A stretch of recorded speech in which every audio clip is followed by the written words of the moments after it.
Welcome to MuggleCast, your weekly ride into the Wizarding World fandom. I'm Andrew. I'm Eric. I'm Micah. And I'm Laura.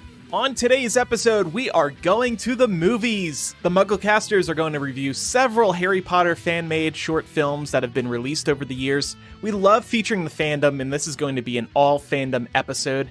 And you're really going to want to pay attention to these movies because they scratch some itches we as Harry Potter fans have had for many years. But before we get to that, a couple of items we wanted to discuss. First of all, last week we teased an appearance on another podcast, and that episode is out now. We are very excited to share that all four of us, were invited to appear on Evanna Lynch's ChickPeeps podcast. The episode was released last week, so do check it out. Evanna Lynch, of course, played Luna Lovegood in the Harry Potter movies. She actually discovered the casting call for Luna through MuggleNet, and she was a MuggleCast listener herself for many years. So we've had this long history with Evanna, and we were just so excited to be invited onto her podcast. This is a podcast about veganism and sustainability, and even if you're not interested in veganism, vegetarianism, hopefully you're interested in sustainability. It's a really fun listen. We had such a great time. We spoke for well over an hour about Harry Potter related topics. Imagine that. Yeah, I know, right? We talked about animal rights in the Wizarding World. It was a wonderful discussion. It was very, very cool. Evanna and Tyler planned, and we were just happy to be there, I think. Yeah. Definitely. Andrew, amazing job. I don't know who edited that episode, but I listened to it yesterday. It was really nice here in New York, so I went out for a walk and I listened to most of it. And just a really fun episode. I think just topics we wouldn't necessarily normally touch on, and I think could even spur some ideas for conversations for us in the future. Yeah. Also, there was room in the episode for a couple of impersonations during a game that we played on the show. You have to listen just for that because Evanna does a Voldemort, and it's just incredible. And Eric came to the table as a ghost as well, also incredible. So please, you have to listen to these. And Laura's Draco was amazing. I wouldn't go that far. I think Laura didn't want to do a voice, but she did put on a great argument, a good challenge. So basically, I did Draco Malfoy if Draco Malfoy moved to the United States and became like an Alex Jones-esque talking head newscaster. Yeah. So that was fun to write. But no, I did not do an accent. Oh. It's like, I'm not going to bastardize somebody else's accent. Has anyone checked back with Evie, though, to see if she still has a voice after that insane Voldemort impression? It was I so think good. she does. They recorded one more episode in the season, and thank gosh. Her voice did She really survive. put all of herself into that, though. That was Yes, she did. Tremendous. There's also a troll. I'm just going to throw that out there. Oh, Yeah. yeah. Oh, yes. Micah became a troll. Really, there's a lot happening in this episode. You have We're to just check all it out. congratulating each other on our own bits. No, it was very good. I was self-congratulating. So Well, you should. So That's true. what's funny about that, Micah, is you sent those files separately. So like in my inbox somewhere, I have files of Micah going like, protein, just like completely unedited. And I Right. think that we should start using those. We'll have to acquire the rights from the ChickPeeps yeah, podcast, Inc. The Harry Potter stuff aside, it is a very good podcast about veganism. It certainly opened up my eyes in a lot of ways. So you can hear the ChickPeeps everywhere that you hear MuggleCast. So do check it out. And just a quick note before we get to our main discussion, a bit of sad news, honestly. In the last week, the Harry Potter fandom lost one of its own. If you were an attendee of any of the various Harry Potter conventions over the last decade or so, you may have met this man, Nigel Taylor, aka Vladimir Snape. He was one of the most enigmatic Snape cosplayers. He was everywhere.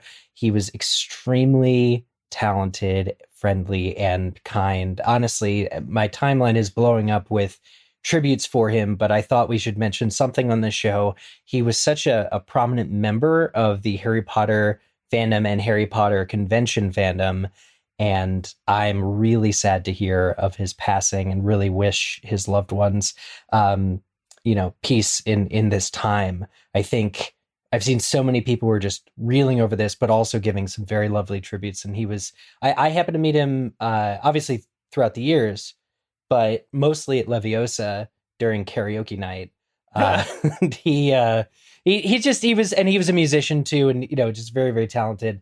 The way that my friend Justin put it was, he had a gravity about him, and so you come for the Snape cosplay, and you want to get a selfie with Snape. It's all fun, but then if you talk to him for even half a second, you knew what a kind and special person he was. Yeah. I think I encountered him a couple of times over the years at various Harry Potter conferences, and he's just one of those people who lived and breathed fandom and just did such a great job with his cosplay as well. That was always exciting to see. So rest in peace, Nigel. And we're very sorry for his friends and family. Okay, so changing gears now. Like I said at the top of today's episode, MuggleCast is going to the movies to watch Harry Potter fan-made short films. There have been many, many Harry Potter fan-made films over the years on the internet. These are all free to watch, typically on YouTube. And like I said, they will surely scratch your itch for more Harry Potter. And we're going to share some of the biggest ones and a few of the quirkiest ones today. I'm curious, though, to start off this discussion, have any of us kept an eye on fan films over the years? I myself have been vaguely aware of several fan films, mostly through like people email MuggleNet and go, hey, can you help us promote this? Or we're doing this cool project, and not all of them have come to full fruition. It takes a lot of, honestly, that's the big takeaway for me, is seeing these fan films that would have been made, seeing the fan films we watched for today's episode where they've gotten made. It is a lot of work. Mm-hmm. Just a tremendous amount of energy and creative talent and skill. Some of these films have special effects that I know we're going to talk about it later, but get pretty much movie level special effects. So I've been aware of like some of the bigger ones, but I think that certainly not as many as you've planned, Andrew, for this discussion. And I loved going through these, but only vaguely aware here and there. And yeah, same. To be honest, the only one that I was aware of prior to this discussion was the first one that we're actually going to talk about today. I had seen that a few years ago, it feels like at this point, and I just remember being so impressed because I also really just enjoy indie films, and the production value in some of these fan-made films is extraordinary. Yeah, it's like, where do they get the money for this? I know. I would agree. This was definitely an area of the fandom that I had not explored before, and I remember texting Laura, I don't know if it was yesterday or the day before, and just saying how impressed I was with some of these films, because I guess I shouldn't be, knowing how talented the Potter fan community is. But one of the things I really enjoyed about this is that they're clearly made by fans. So there's going to be these little details and things that otherwise would probably get cut from the movies that you'll get because you have a fan who's behind the scenes of making these. So I was really impressed, and I would definitely be open to watching more. I'm definitely going to go down a rabbit hole here. a little bit of a self-congratulatory moment for me. I've appeared in and made part of some Harry Potter fan films in the past, so maybe why don't we review those? Why not on the list? I was kind of holding out on that. I don't know. We'll see. I got to see if a few of them are still on YouTube. I'm still stuck on Micah just texting Laura this thought instead of like me and Eric as well. Thanks a lot, Micah. I know. Yeah. Yeah. Well, it's the Ravenclaw connection, y'all. Sorry. Mm-hmm. I see. I see. Oh, we had a good discussion about that on ChickPeeps as well. Yeah, we did. Yeah. We need to talk about that on the show sometime. We need a Gryffindor on the panel, I think. All right, so everybody get your snacks and your drinks ready. What is everybody getting? We're at the concession stand now. I think I'm going to get some Reese's and probably Coke Zero. You say Reese's? Reese's, yeah. I always say Reese's. The cherry Coke for me, always in cherry Coke. That's mostly for a movie theater, but yeah, cherry Coke. And if they have one of those, what are they called? Like the Coca-Cola, like, is it Kickstart? Yeah, like every flavor every on the planet. Flavor yeah. under the sun. And like I do, so here's my recipe. It's cherry Coca-Cola, and then just a little bit of, you can isolate just the vanilla, like for the flavor. And so I do about like 63% cherry Coke. Oh my God. And then 37% vanilla. And if I'm feeling A little lucky, I saved the top 10% of the cup for just Bark's root beer vanilla, and that's also very good. Eric's the person who's spending like 20 minutes on a single drink at the Coke freestyle Everybody machine. behind the line. And the poor 7-year-old behind him just wants to get a Coke. But that 7-year-old needs to refine their palate, and I will teach that kid. The 7-year-old should probably not drink soda. That would be my recommendation. Don't get addicted. You'd be a good parent someday. My typical go-to for this is I just bring a giant purse, which I stuff, like I go to the drugstore and get candy and stuff there. You're saying the quiet part out loud. Well, what a baddie. Yeah. I mean, y'all could have, gotten your stuff there too and put it in my giant purse because that's... Oh, you're offering? That's usually great. the role I play. Oh, nice. The smuggler. I gotta go to the movies with Laura more. Damn. Yeah. And Micah, could you buy me a popcorn, please? I believe I bought the last one, so you owe me. Yeah, you did. You're right. Load up the butter, too. Thank you. I was actually going to go with popcorn and a Dr. Pepper. I'm going to keep it a little bit less intense than Eric. You don't get like 53% Dr. Pepper and 22% orange. Isn't Dr. Pepper made of isn't it basically just like a combination of all these other drinks anyway, or flavors? It's like 23 flavors. It's like the hot dog of soda. I didn't know that. What? Wow. Hot dogs are like leftover meat, aren't they? That's actually true. Yeah, Dr. Pepper on the label says that it's like 33 flavors, but it's not like they're specific, isolatable. Only they know the recipe. They're not going to tell you what they are. But yeah, you're right. Okay, cool. So we all got our snacks and drinks, and I heard there isn't an after credit scene, so we can get out of here right after the movie ends. Yeah, I hate the after credit scenes. It's like I just sat through 2.5 hours. Now you're going to make me sit there for another 20 minutes. It's too much. All right, so Micah, why don't you kick us off with our first movie? So our first movie is Severus Snape and the Marauders. It's about 25 minutes or so in length, and I really love this short film because it's the Wizarding World version of a bar brawl, or at least that's how it starts. Yep. Mm-hmm. And it's something I never thought that I would see. And it is the Marauders, James, Sirius, Remus, and Peter really just having a conversation post Hogwarts. We're told that they've graduated, and James is really hot on teaching Snape a lesson. It almost seems like he'd be willing to kill him at some point, but the conversation doesn't go that far. And James is just unrelenting in this. And finally, we get to a point where they approach Snape up at the bar, and typical kind of bartender fashion, bartender screams at them to get out. She doesn't want any of this happening inside of her pub. They apparate away into a field somewhere, and this major battle ensues. And I was really impressed by the spell work during these battle sequences. In many ways, I thought it was better than some of the fight sequences we got in the films. And the reason why was the color. I thought the color made a huge difference in terms of how whoever directed this put this together. So, I have a couple little things that I might have changed about the casting, but aside from that, just the whole battle between Snape and initially it's James, but then the other Marauders jump in. The scene with Lily showing up was a little bit awkward and didn't really feel like it fit. Like the hug was like the Draco hug from Deathly Hallows Part 2 with Lily and Snape. But I don't know. What did you all think? I think the casting is great.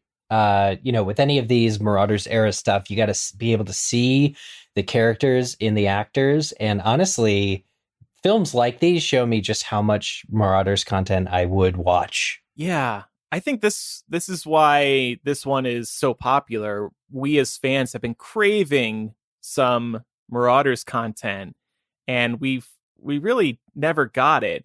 What's also really nice about this movie is it does feel like it is straight out of the canon world. James just really treats Snape like garbage, like you said, Micah, and we see that in the books as well, in the flashback scenes. I agree that the special effects were really well done, as was the acting and the settings, and the Lily scene at the end where she does reappear. She had to reappear because you do see her earlier in the movie, so you were just kind of like waiting for something to happen with her. It did feel a little hokey for some reason, but overall, this is just such a great movie, and it really makes you feel for Snape, which the books try to accomplish too in the later books. Right. I think the part I probably love the most is the way that Snape and Voldemort connected was over a beer at a bar. Spoiler. That's how he was recruited. I thought it was a great ending, and it's, I probably forgot to mention this at the top, but it is almost like it's a flashback, right? You get Snape sitting at the bar in that opening sequence, and then at the very end, it comes back to him sitting at the bar, and Voldemort pulls up a stool next to him, and they have a little conversation. But yeah, I agree. I thought the casting was good. I thought they were a little old for having just graduated Hogwarts, but I did really enjoy the casting of Pettigrew. I thought he was just kind of the oddball out. He was wearing that, kind of rugby shirt, Gryffindor shirt, didn't really fit in with the rest, and then he scurries away during the battle. But yeah, all in all, I'd give this a solid 5 stars. Yeah. In terms of the ages, I think that just kind of comes with the territory of making a film about young adults. I'm thinking like how Glee 2, those kids, those actors weren't actually high schoolers. They were like 10 years removed from high school in all actuality. That didn't bother me, but yeah, I take your point. I think that's a pretty common critique I think we can apply across some of these films, is that, the actors are maybe a little older than the characters they're playing. But at the same time, that was the case in the movies too. I mean, Alan Rickman was like 30 years older than Snape would have been in the books. It's actually, it's the Warner Brothers film rules for the Marauders. Well, and I also just get that probably the people, I could be wrong, but I would imagine the people who acted in this, probably at least in part, were also the ones producing it, right? So when you're working on an independent film like this, I'm sure the budget is incredibly thin. And as all of these movies, will let you know in the opening title sequence, none of them are for profit. So, right, they had to do what they had to do, but I still think overall it works. Yeah. All right, let's move on to our next one, Voldemort Origins of the Heir. This is 50 minutes long. Interestingly, this one actually faced some legal problems with Warner Brothers, but then they came to an agreement. The production company could keep the film and release it publicly online only if they didn't make a profit on it. So these people put a ton of work into this movie. It looks phenomenal. Unfortunately, I guess they're not seeing a penny from it, which is very frustrating. I assume a couple of these also may have received some pushback from Warner Brothers, but I can totally understand why this one received some pushback, because I think with this one, and even maybe Severus Snape and the Marauders, if you showed this to somebody and didn't tell them it was a fan film, if you just lied and said this is a real new Harry Potter movie, it's official, released from Warner Brothers, they might be fooled into believing that is true, because Voldemort Origins of the Heir, the special effects are incredible. The sets were incredible. The acting, very, very good. This is just something you would see out of a big Hollywood studio, I think. So this one follows, as the title suggests, Voldemort's rise to power. We see Tom Riddle bartering with Hepzibah Smith and meeting the cup and the locket for the first time. We see him at Hogwarts as well. We also see the other 3 descendants of the founders of Hogwarts trying to stop Tom Riddle from rising to power. We get flashbacks to Tom Riddle's days in Hogwarts, like I said, and in present day before the Wizarding War.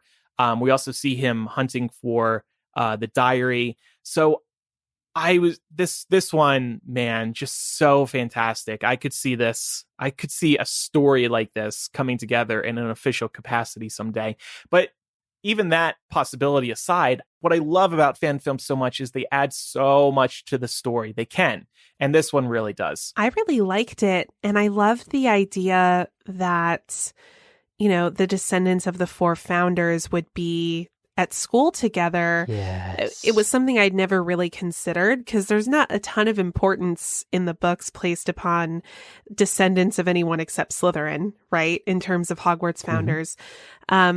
But to see them sort of have this founders descendants club vibe going on early on, and it really seemed like they all got along and they were working together. And then, of course, you start to see Tom veer off down a very dangerous path, and the other three try to unite to stop that. And it's very reminiscent of the Founder's story, right? So I loved sort of like the echo of that story that we already knew, portrayed in a fan film showing a period of time that we really don't know too much about. I agree. Yes. I also think one of the things that this film did for me was it showed why the flashbacks in Half-Blood Prince were so critical to the story. That scene you referenced, Andrew, between Hepzibah Smith and Tom Riddle, the way that they filmed that, it was just so point on or so spot on, and it was perfect. I would honestly say too, I thought they did House Elves better than the films. Wow. I know I keep knocking the films here, but the way that Hokey looked was, again, I thought spot on, and it's an extremely plausible story. I think it filled a lot of the gaps that maybe we were wondering when we were reading through, particularly Half-Blood Prince and Deathly Hallows, about some of these Horcruxes and how Voldemort would even come across them to begin with. And this idea that there was this Founders Club, like Laura said, it would make it more plausible that these descendants would have these items more readily accessible to them. And I did also like the Grindelwald references that were kind of sprinkled in throughout the film. Yeah. Was anybody else like me though, where you were watching the scene in the bunker and you were wondering which one of them was actually Voldemort? Yeah. Oh yeah. Yeah. I was waiting for the reveal. I just couldn't figure out which one. It's just the way this is shot, like the cinematography, the lighting, it is absolutely 100% Hollywood quality, without question. And at the end, I'm not sure who caught this, but were we supposed to believe that was Igor Karkaroff? The other soldier calls him Igor. Oh, yeah. Well then, yeah, I would think so. Yeah, that's what I thought too. But I don't know. It kind of felt like that was weird. An Easter, like it's an Easter egg more than anything else. Yeah, you know. Yeah. Our next video that we're talking about is Lily Evans and the 11th Hour.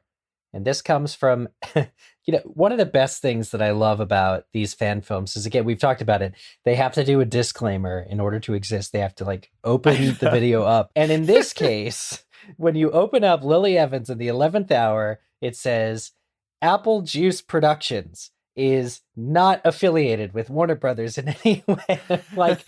Just in case you were concerned whether Warner Brothers was working with Apple Juice Productions to bring you this awesome 22-minute Harry Potter fan film. Don't worry about it. It's totally unofficial and not for profit. In fact, Warner Brothers hates the taste of apple juice. They love orange juice only. Pumpkin juice. Oh, yeah. Do you think, though, that's possible? I don't know the timing, but if this movie came out after the last one we just talked about, maybe they felt like they had to put that disclaimer just so they didn't go through any sort of legal trouble. I think, and we've seen them, these sorts of disclaimers are on everyone. And it's because once they refine, I think it's what you're saying, once they refine what the rules are, for these fan films to exist, everyone else followed suit, because it's just because then you can point to the other film and go, well, this film did that, kind of a thing. When's Warner Brothers going to make us add a disclaimer to our podcast at the start of each episode? Don't start, man. We should start doing that just to mess next with week them anyway. What should be our fun production company name that we can do is Pickle Juice Productions? Pickle Juice, Is that too close? Yeah. This Harry Potter podcast is not affiliated with or endorsed by Warner Brothers or J.K. Rowling. Believe it or not, the opinions here are not endorsed by Warner Brothers or J.K. Rowling. They are the rights of Pickle Juice Productions. Anyway, the other reason I mentioned Apple Juice Productions is it's all women. There are actually several videos that they've made in addition to Lily Evans in the 11th Hour, including Lily Evans in the Moment of Truth, Lily Evans in the Stroke of Midnight. It's a whole Lily Evans series. But Apple Juice Productions' stated mission is to tell relatable stories from a feminist perspective through great characters, snappy dialogue, and they say here, good kisses. But honestly, the big takeaway for this, it's again kind of like a pre-war Marauders story. It's as Voldemort is rising to power, but it's done in sort of 3 acts or 3 like monologues. And it's kind of like a play that's been filmed, but the set, like the one set you get, which is, I guess, the dormitory where Lily Potter or Lily Evans shares with Alice Foley, who becomes Alice Longbottom, is really beautifully lush. And honestly, this one's all about character. This one just focuses on, various characters. Not all of the Marauders appear, which is another like really interesting choice. We do not see Sirius and we do not see Peter. It's really just well done. And honestly, the standout here is the Alice Longbottom character, because she is sort of the one who is trying to convince Lily that the ministry and the Auror program is the way to go to really work to defeat Voldemort. What I really liked about this one is it's a simpler fan-made film. I think what's nice about this is it can inspire other people to create Harry Potter fan films like this one. Like, if you look at the first 2 so far that we've discussed, you might be a budding creator and you look at those and you're like, wow, I could never compete with that. But this one is a simple setting. It's one location, it's one camera, and they're telling a pretty straightforward story. And I really appreciated that. It's almost like you're watching a play, because it is just one setting with one camera angle. It reminded me of Puffs, actually, just in terms of how it was set. Obviously, Puffs has more than just one setting, but that kind of single camera being in the dorm room. I did like how you got some insight into Lily and Alice being friends before everything shakes out the way that it does. It was definitely different, but I think well done. I also just want to give this one lots of credit for the writing. The dialogue I thought was really good and snappy, and it really felt like if you were to put it down in print, I would feel like I was reading, honest to God, like canon Wizarding World dialogue. Wow, Laura. I mean, coming from somebody who used to manage and moderate the MuggleNet fan fiction, you've read a lot of this era of writing. Yeah. Yeah, and it's not all good. So, yeah, I'm super complimentary of the writing here. I feel like that's probably what most of their resources were devoted to, and it really shines. Oh, that's good you feel that way. And there's a very nice ending for James and Lily in this movie. So if you're a fan of those two, and who isn't, you should definitely check this one out. Yeah. And there's a ton of things. Like we said earlier, these fan films really take the opportunity in many cases to flesh out the story. They add things too. And there's tons of like little references to things that we know and are more familiar with. But like, for instance, just to go back to Alice, she is looking to, join the ministry for this Auror fast track training program because the ministry is considering using some students or recruiting right out of Hogwarts, whereas before it was like a 3-year process. So the reason that I bring this up is it kind of sheds some light into Aurors losing the war against Voldemort, right? Like, so the ministry is like running out of people, and so they have to kind of look to, well, where's our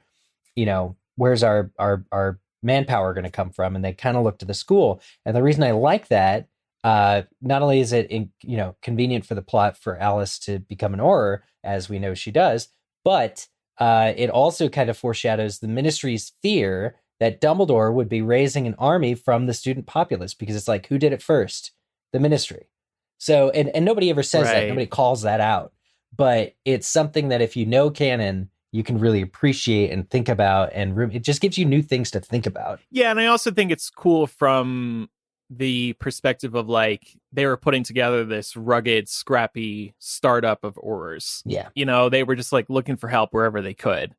And I think that's kind of a cool angle to take as well. Absolutely. All right. So does anybody need a bathroom break? I mean, I hate when we have to leave mid-movie, but, does anybody, is everybody good? I'm okay. Okay, great. I need a popcorn refill. Oh, well, you can go get that yourself. You're the one who ate all the popcorn. Will you get me more cherry Coke And do you remember the percentages, Micah?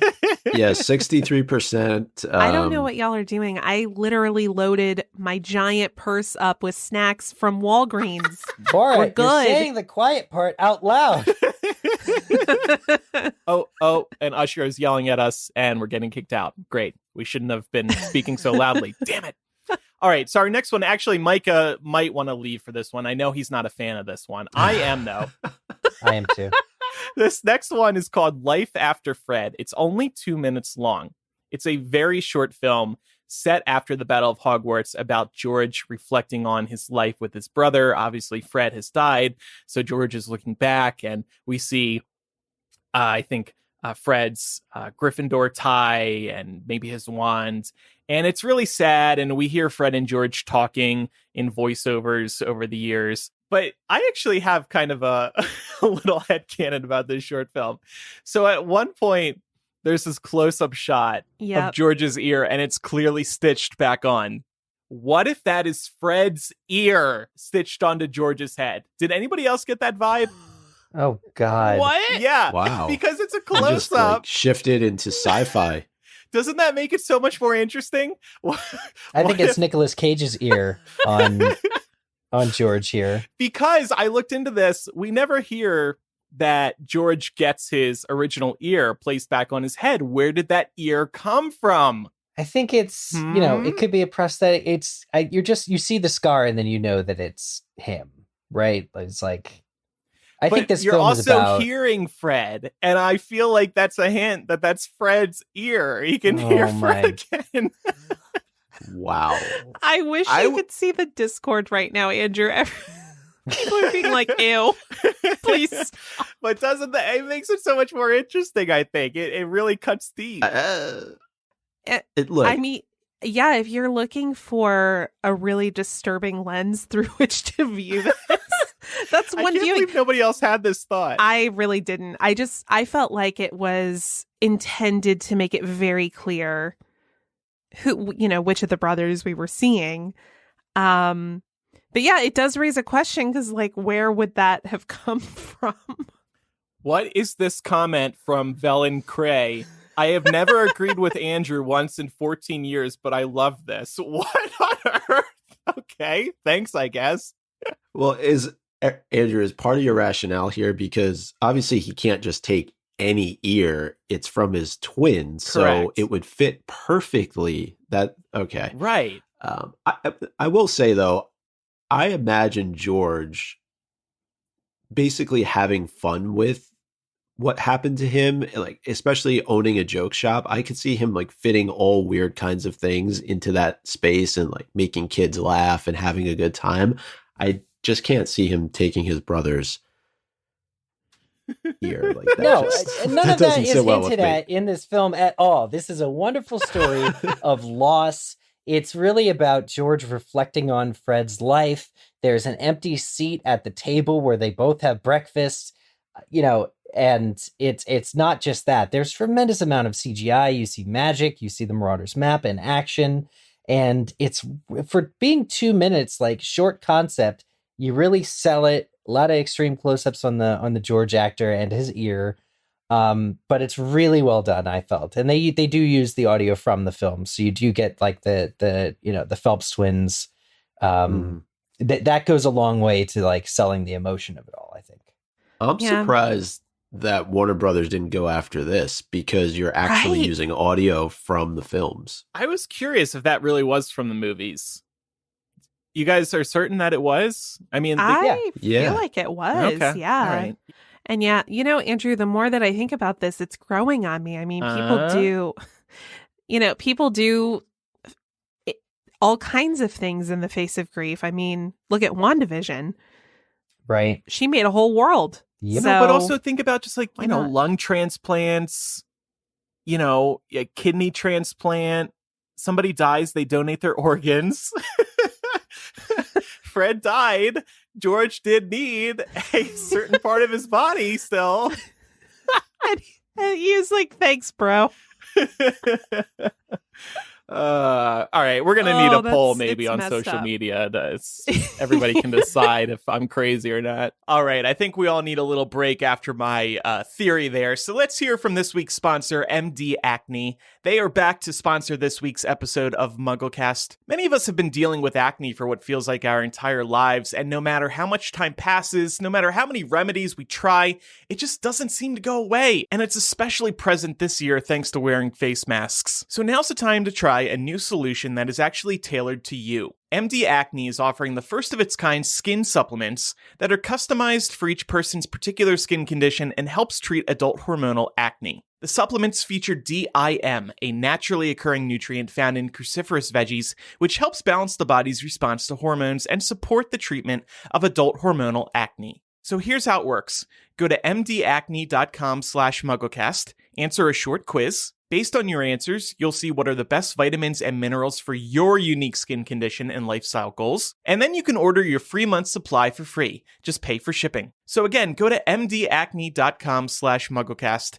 to take the quiz and get your first month supply for free. Just pay for shipping. Give it a try today. The process is so easy, and it's so important to try something truly tailored to your own skin. This is something we don't get in the stores, so give it a try. mdacne.com/MuggleCast is where to go. A link is also in the show notes. You can support MuggleCast by supporting our sponsors. So our next short film is entitled Dumbledore and Grindelwald for the Greater Good.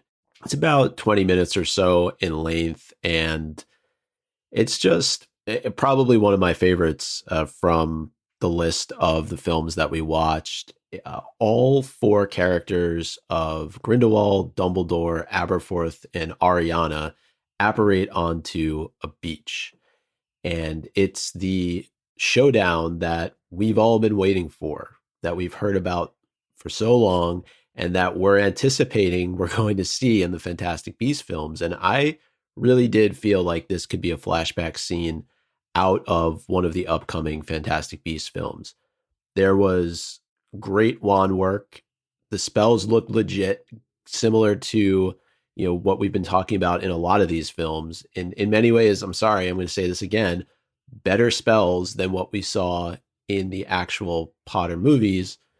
And I just thought beautiful scenery for this epic showdown, right? And I know, Eric, you have some points here about shooting by water and how challenging that can be, but it was extremely well done. I think maybe a little bit too long if it is going to be a flashback scene in future films. I don't know, you could get a 20-minute flashback. I think you could get to the point a little bit quicker, but just seeing the struggle between Dumbledore and Grindelwald, the brothers, Dumbledore and Aberforth, kind of butting heads with each other. And then, of course, what happens to Ariana and not knowing who is the one who's actually responsible, because both Albus and Grindelwald fired the spell at the same time. Yep. Yeah, with this film, again, supremely well cast. Honestly, the Aberforth actor kind of looks a bit like Micah, I gotta say. It's extremely well acted, and Aberforth gets something to do. That's the thing. They really flesh out this moment where Aberforth and Albus argue Ariana's death, but also with Albus and Grindelwald breaking apart. You really see the struggle character-wise between Albus obviously loves his family and wants to protect them, but he is at a point where he can no longer follow Grindelwald, and Grindelwald is pissed about it. Seeing that relationship unfurl is everything I ever would have wanted out of, a scene like this from the actual Fantastic Beasts films. Now I'm like, we don't even need to see it in Fantastic Beasts. Everybody should just go, because it's so well done. Yeah. That's the thing. What's so great about this is it's a scene we've been clamoring for as fans for so long, and the creators of this decided to run with it, and they did such a remarkable job here. They're going to have a lot to live up to. I mean, I think this short film has honestly set the bar pretty darn high, because we are going to see this in Fantastic Beasts. I think we're pretty confident of that. Oh, yeah. Well, and also I really enjoyed that the creators picked up on the idea of Ariana potentially being like Credence in a way, right? Like having that same sort of affliction. They didn't dive super far into it, but there is something that happens that makes you think that Ariana wouldn't necessarily have been just sitting idly by when she was killed. Yep. Ariana's the big surprise for me for this video, for her involvement. Also worth noting, this movie came out in 2013, so they weren't working off of what we know from the Fantastic Beasts movies at all. Yeah. So it was a bold take. Yeah. It really was. Definitely. It makes it even more impressive that it came out in 2013. Agreed. The other piece, too, that I think we've often hinted at or we've actually had discussions on was the relationship between Grindelwald and Dumbledore mutual. And it seems like in that moment, I forget the exact line that Grindelwald uses, but he basically says that, you're a fool for thinking that, we were in love, basically. I mean, I'm paraphrasing here, but and you see sort of the shift in Dumbledore after he realizes that Grindelwald doesn't really care much for anything other than the greater good. Great point. And I loved how they really grounded it in the real world, too. There was one point where Grindelwald was talking about how their rightful place in the world is to rule over Muggles. And Dumbledore was like, hey, I know that we felt this way, but like, was that okay when British Muggles did that to Muggles living in India? No, it wasn't. And it was a really nice way to ground it and make the perspective about sort of Grindelwald's and Dumbledore's notions of the greater good very clear to the viewer. So it was a great reminder. Also, if you've stepped away from Harry Potter for a while and you don't really remember too much about Dumbledore's backstory, this will definitely jog some memories. Agreed. So here's a short one that everyone I think will love. Possibly my favorite of the entire episode. It's 90 seconds long, everybody. But it is Harry Potter, HarreyPodder, say the magic word. And it's a combination of 3 animated shorts set in the world of Harry Potter, set during the time of the books, and mostly utilizing the films, I think, for a lot of visual cues. But this is very, very, very simple. This is very quick, to the point, short, special, and extremely well animated. It's a wonderful thing. You should everyone should check this one out. Yeah, the reason I wanted to include this is because, as we all know, we don't have any official animated Harry Potter works other than what we've seen in the movies, like Tales of Beetle the Bard. This is very much what seems to me like a experiment in 2D animation for the people who created this. And it actually gives me some serious 90s Disney animated vibes. Yeah. So if you love those classic Disney animated movies and you love Harry Potter, this is a fun watch. Just these 3 scenes. Like I said, they feel more like animation experiments. They were just trying, they were working their magic, pun intended. But they worked out really well. And it actually made me eager to see more animated Harry Potter projects, more animated Harry Potter fan films. I was looking around. I didn't see many animated Harry Potter fan films. There have been some projects that are animated, but this feels like an animation style that you actually could see for a larger fan-made movie or a official Harry Potter movie. I agree, Ed. I just love, I laughed at all 3 that are in this 90 seconds, especially the last one where Voldemort turns Harry into a bunny rabbit, and then he responds by saying, it's not abracadabra, you tosser, it's Avada Kedavra, and you get like that Mortal Kombat ending. I don't know. I just thought it was great. I went into this not expecting, not knowing anything about it. I hadn't read y'all's notes. So I pulled it up, and when I saw the first scene from the Forest of Dean, I laughed out loud so hard because I really genuinely was not expecting what happened. So yeah, this is really fun, and I would absolutely love to see more of these. All right, Laura, tell us about this next one. Yeah, so our final one for today, we are going to be talking about Sisters of House Black. This is a fan film that was written and produced by Kelsey Ellison, and it centers on Narcissa, Bellatrix, and Andromeda, the Black sisters. And Kelsey Ellison, who wrote and produced this, actually stars as Bellatrix in this. And she's where I really want to start with this in terms of being very impressed with what she was able to do. It starts out with them sort of like in their latter Hogwarts years, and the timeline does jump around a little bit, so we get to see them post Hogwarts too. But she does such a great job of going from teenage Hogwarts student to Helena Bonham Carter, like very progressively over the course of the shooting. Like, you can see her getting crazier and crazier over time, and it's kind of marked by her continuing to practice the killing curse again and again. So you see her in the beginning unable to do it, up until the point where she can, and when she realizes she can, it's like an OF moment. But what I really liked about this one too is that we got to learn more about Andromeda. You know, that's somebody who we didn't get a lot of context on in the books. And you get to see Andromeda slowly realizing that her family is like super racist. You also get to see the beginnings of her relationship with Ted Tonks and the impact that has on the sisters. And also Narcissa, I felt like was written very in line with what we see from her in the books.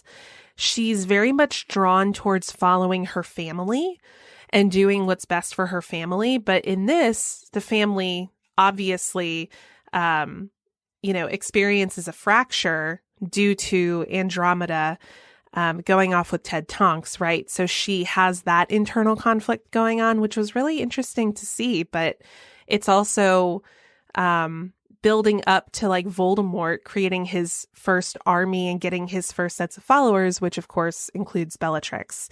So that's really what it centers on in terms of the timeline. But I really enjoyed it. And similar to some of the other ones, I thought that the effects were really, really good. Yes, they were. Yeah, I just loved seeing this arc for Bellatrix. And I think it takes on a interesting angle when you also think about the events of the Cursed Child as well. Yeah, it really starts to make you wonder, how early did the manipulation between Voldemort and Bellatrix start? Yeah. Nothing concrete happens here, but you do see the beginnings of it. Well, especially when they duel each other. I thought there's respect certainly that's gained there, but there could be a little bit of something kind of behind the scenes happening there too. You can almost see the infatuation beginning in that moment when the two of them are battling each other. Mm-hmm. I also like the dynamic too of the Black family not really knowing whether or not they wanted to get involved. Yes, they certainly have really strong opinions, but I'm thinking about, there were moments when the father he wasn't sure. Did he want to host the Death Eaters at his home? Yeah.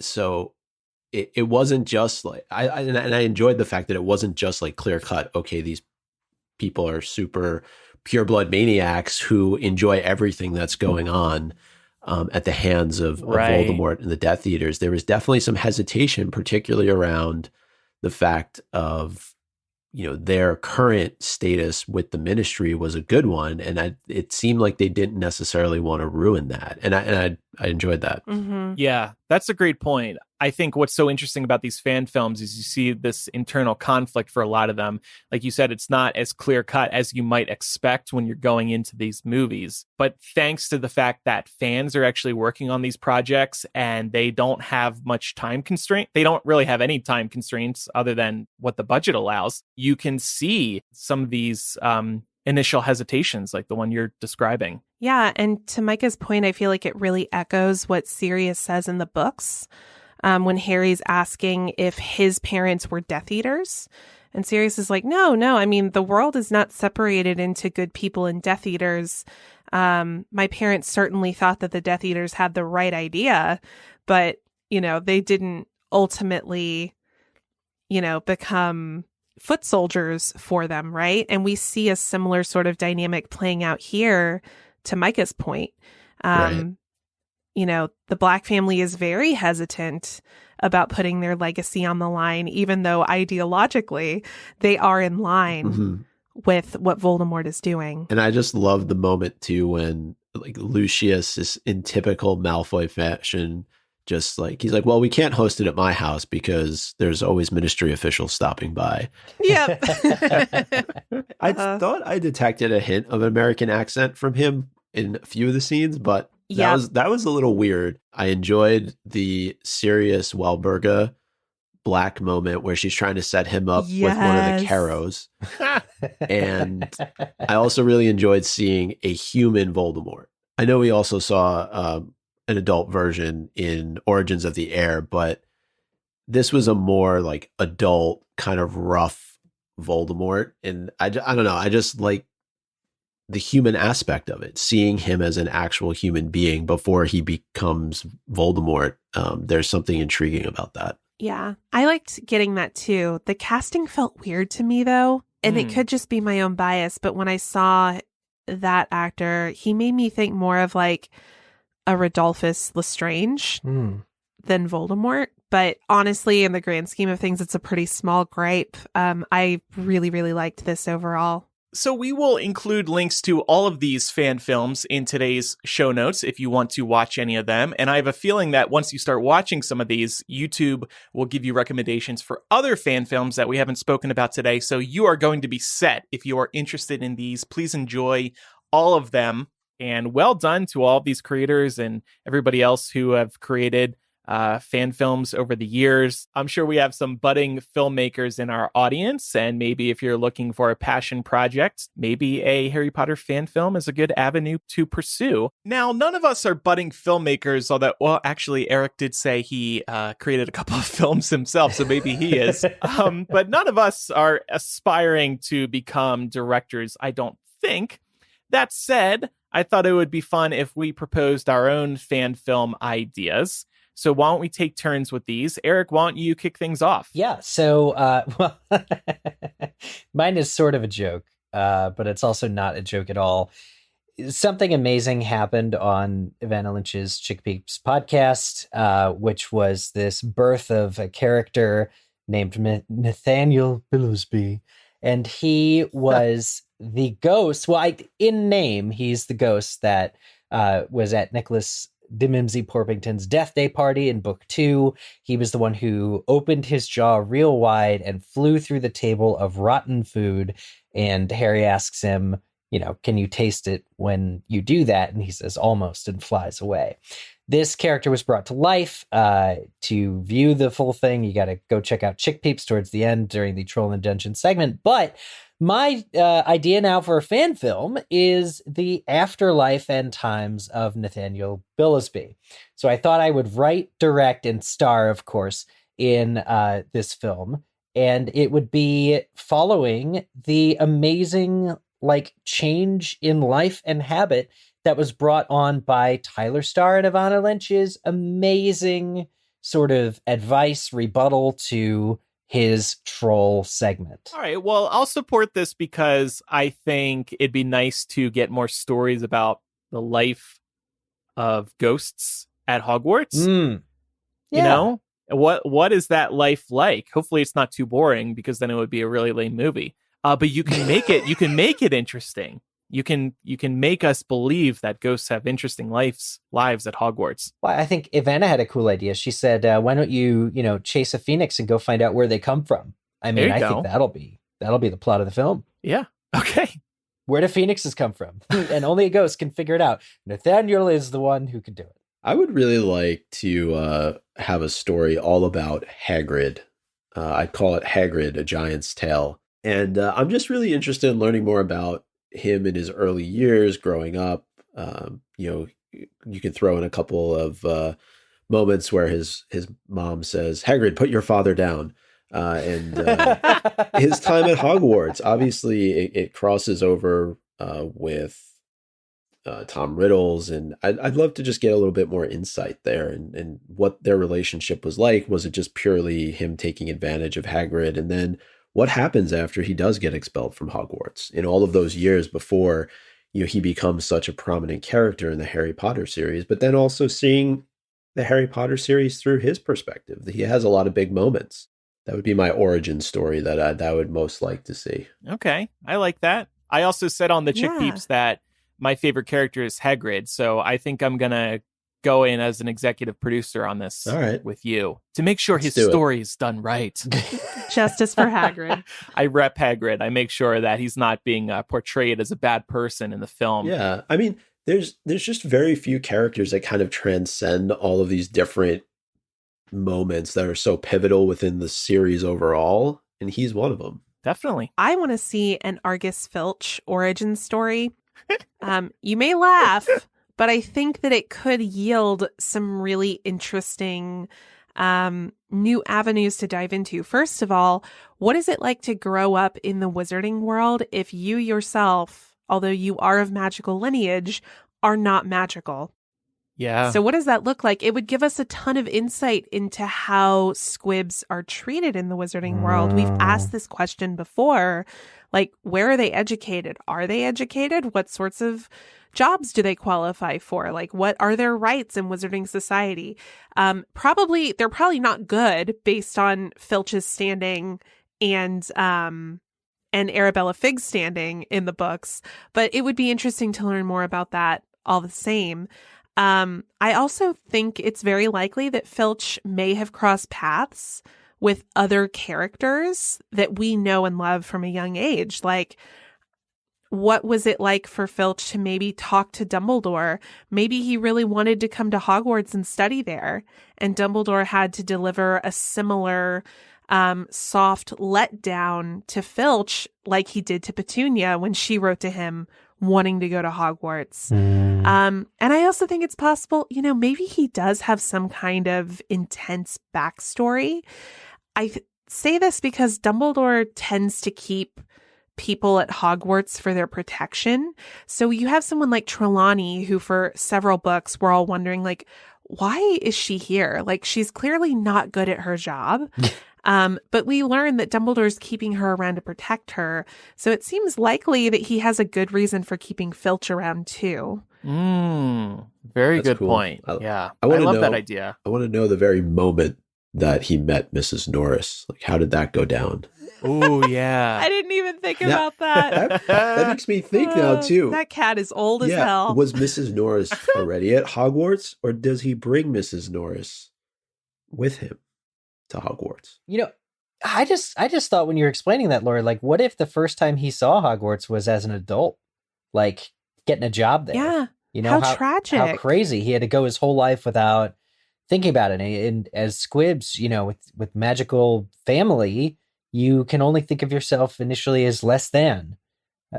How was that? No wonder that he rules over his little corner of Hogwarts once he gets there, because that's within his control. Yeah, I mean, if you disenfranchise people, of course they're going to be bitter. I think that Filch, he could have an origin story to make him into a more sympathetic character. Definitely. I believe that. Let Disney handle it. I think it's almost cruel, though, the fact that he's essentially the custodian of the school, because he's tasked with cleaning up things that obviously would be very easy to do with magic, but he essentially has to do with things that we would use in normal day-to-day cleaning up after kids. And I don't know, I don't know that him being at Hogwarts is necessarily like for his own benefit, unless, to your point, Laura, there's something else going on that we don't know about. Because it's to me, it's cruel that he's used in this way. And I think that's what, like, for example, in Chamber of Secrets, when he makes Ron clean all of the trophies in the trophy cabinet, he makes him do it by hand. Right. Yeah. And he's like, I have to experience this. So here's a taste of your own medicine, even though, Ron's just a child. Right. But yeah, I can see why living your life in this kind of society that, recognizes you kind of as a member of society, but you don't have any like real meaningful rights in that society. I can see why that would make you bitter. Oh, damn, we are in trouble. I'm gonna cast Andrew as Filch in my fan film. God, it's perfect. Look at this cat. I've never loved something more. Brooklyn could be Mrs. Norris. Okay. We'll test that idea for Halloween. So my idea is kind of short, not as deep. That was a very good discussion on Filch, though. Maybe we have to have a deeper character discussion sometime about him. So mine is inspired by the post-credit scene in the first Avengers movie when they're all eating the shawarma. So I wrote it like a screenplay. Interior, the Hogshead. The trio is eating their favorite meals, replenishing themselves after the all-nighter that was the Battle of Hogwarts. We hold on a wide shot of the three, silently eating and reflecting. Several moments pass. Ron's eyes suddenly widen as his posture straightens in his seat. Ron says, sorry. Does anyone know what happened to Lavender? Cut to black. So it doesn't further this. It doesn't answer any questions. No, it's just a post-credit scene as useless as that shawarma scene in the Avengers. Oh my god. And then it's like 12 years later, she's dead. 12 years later, there's like a cut scene out in like the woods somewhere, and you see this wolf, and all of a sudden it transforms back into Lavender at the full moon. Oh, yeah. I was going to say, I just had another idea based on our discussion. Maybe George should be there too.